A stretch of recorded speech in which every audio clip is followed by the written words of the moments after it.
Welcome to TJbletop. I am TJ, your humble bard, here to tell you another story from the dice table. My DM is really cool. He lets me get away with such tremendous things, and it makes the game fun, not for me, but for everybody, because he kind of is just really cool about how things turn out sometimes. And he's the kind of DM that, even when we do crazy stuff, he just kind of goes with it. And whatever happens, he's willing to kind of change his plans and change what exactly happens so that we can have the cool stuff that we just did. And that always makes for a good DM. DMs out there, if you want any kind of advice that's going to make things more fun for your players, let them get away with things. Don't force them and railroad them back to the way you wanted things to go. Just let them have it and change things up so it seems like it was completely fine, or even like it was in the plan. That makes you seem like a smarter DM, and also makes you a very cool DM. Let players get away with stuff as long as it doesn't completely derail the campaign, you know. And to be fair, the story I'm about to tell you is one of my favorite stories from Mirari, and it absolutely should have derailed the campaign. It did not. It just turned out to be an incredibly cool thing, and for someone who has been playing D&D off and on since high school, one of the coolest things I've ever done at the dice table. So, one of the first missions that we get sent on as Crusaders, the party and myself, we have to sabotage an enemy training camp. We're going to do this through the means of magical swords that have been enchanted to blow up upon speaking a keyword. So our mission is to head off into this enemy encampment, sneak our way in somehow, and then place these swords around. And then hopefully we don't say the keyword before we actually let go of these things. And hopefully we get out before the keyword is said. Hopefully. So, okay, we're carrying a bunch of bombs all the way across the countryside. Okay, what more news do you have for us? Well, you have a choice of paths here. You have an eastwardly path where a red dragon has been spotted recently. You have a westernly path where enemy soldiers are currently marching. And then you have the middle ground where you might run into one or the other. Okay, how about we just take the middle road then? Alright, okay. Surprise us, DM. What you got? So, the DM likes his encounter tables, so we're walking along, and he starts rolling dice. He's laughing. Always beware the smiling dungeon master. That's just something to live by, I feel, especially in a fantasy world. So he's laughing at whatever he just rolled up. I don't know the encounter table. I don't even remember what number we rolled, but that's the number he picked. So we are walking along, you know, and we're already like, look to our west, look to our east. Please, nothing come and kill us. As we are walking along, we find something hard and big in the middle of the road, this big green plate. As we pick it up, we roll a nature check to see what it is. It's a green dragon scale. A big one. Okay. We now have 2 chromatic dragons to worry about. This is one of our first missions. Oh boy. Alright, let's just take it along with us. You know, dragon scales are valuable, might come in handy, who knows. So we're walking along a little bit ways, and then we stop. And by stop, I mean we just run into something. We run into an invisible wall. The invisible wall starts laughing at us. We try to go around, we hit it again, it laughs again. And then someone feels, like I feel something at the back of my ankles, and I fall back, and now this invisible wall is just dying with laughter. Okay, so dispel magic. What is going on? And as the spell fades, we stare up at a gargantuan ancient copper dragon. So I guess dragons were on the menu no matter what. That's just the way fate rolls sometimes. But he's just kind of amused, you know? He takes the form of like a small kid and he starts showing us toys and little goofy things that he's collected, and like, this is a really weird dragon. Like, he's... Okay, now I know like metallic dragons are generally friendly sorts. This one is very friendly and just... he seems more intent on mischief than any kind of harm, so he's just kind of goofing around with us. Okay, fine. Now, I'm not the kind you give an opening to. If you say the wrong thing in my presence, I'm going to hit you with a joke. I'm going to hit you with a punchline. I do not allow openings. My mind goes very quickly with possibilities, which is what I think makes me a decent D&D player. And the part of my brain goes, he likes to cause mischief. We're about to go cause mischief. What's your name? DM did not expect me to ask what his name is. So we're sitting there. No one else at the table knows exactly what I'm up to. DM doesn't know what I'm up to. He just goes through like random name generator for an Arabic name. Al-Samabad. Okay, why not? So Al-Samabad is the name of this dragon. I go, you seem like the mischievous sort, Al-Samabad. We're about to go cause some mischief in an enemy fort, and my buddy, our wizard, goes, you are not.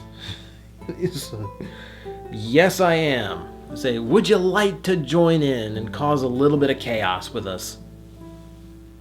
This is the first time, like, the DM is stunned, the rest of the table is stunned. This is the first time in my D&D life everyone leaned in to see what number came up on my die. Remember, Mirari is built as a talker, and this is a persuasion roll. Boom.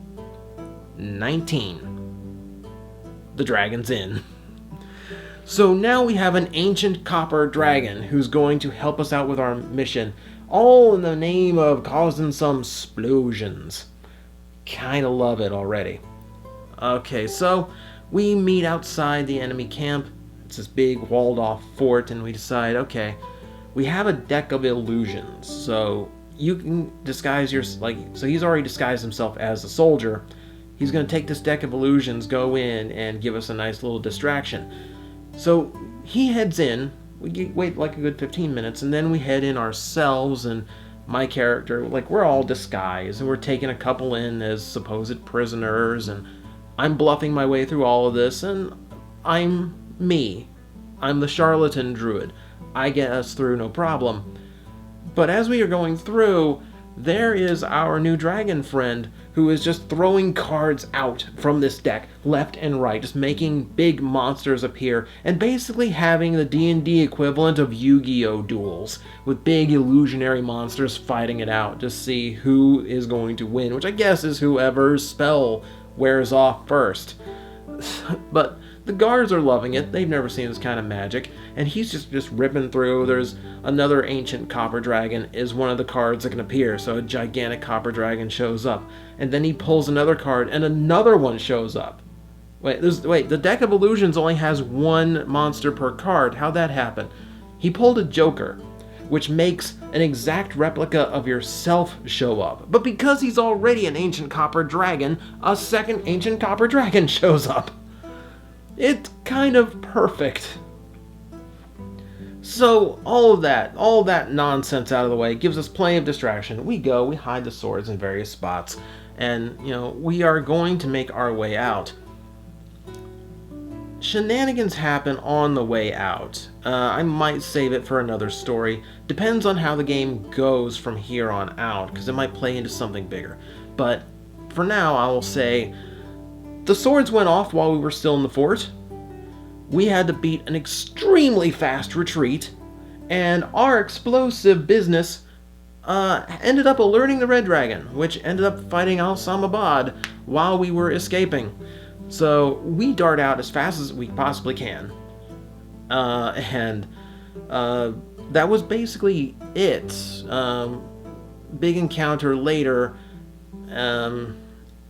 All this just kind of, because of what we did, and because of certain other factors going on in the game, we kind of get this point where, alright, the war is now settling down because of various things that happened, and you're going to get 3 months downtime. Just do whatever you want. Learn some feats, go do some character building stuff, work on your backstory or whatever, and just, you have like 3 months to better yourself. So basically, like, every month was one thing we could do. So if we wanted to learn a feat, we basically trained for it for a month and roll a die to see if we successfully learned it or not. So most of them take that route. I do storyline based stuff. I go researching my town. I go researching the little clues I left in for my character's backstory, for why he was, why he was framed for a murder, who the person who set him up might be, various little breadcrumb trails I left for the DM to play with. Because when I do a backstory for a DM, I let myself have as much mystery as possible so they can fill it in, and I can be surprised when the truth comes up. That just makes it more fun, I think. But the thing I wanted to do with the last month, like I said at the start of last month on my way back to our home camp, I'm going to visit Al-Samabad, where we found him before, and I just want to make sure he survived. So I'd find his den, drop down in, and there he is on this gigantic pile of copper pieces, and he's a little bit scarred up, but yeah, he completely owned that red dragon and took his hoard by the looks of it.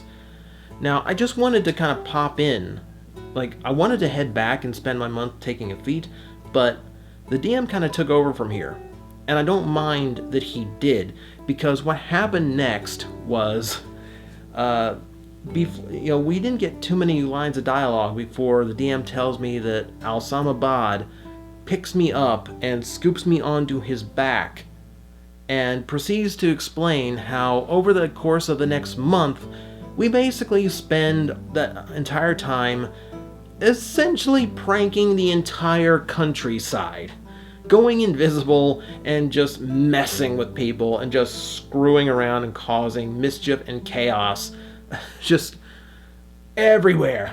Apparently, our greatest accomplishment was somehow managing to move everyone's furniture and belongings from their house in his little village to the next house over. So everyone now lived next door to where they originally lived. Crazy stuff like that. And it gives me so much fuel because only I and the DM are able to make up stuff that happened during that month. So I can just, like, rattle off something in my head to the rest of the party and go, yeah, like, please, you can't lose track of Al. The last time I did, I found a bar the next day that had all of its furniture glued upside down to the ceiling. Crazy stuff. It's been so much fun. And Al does pop up again from time to time.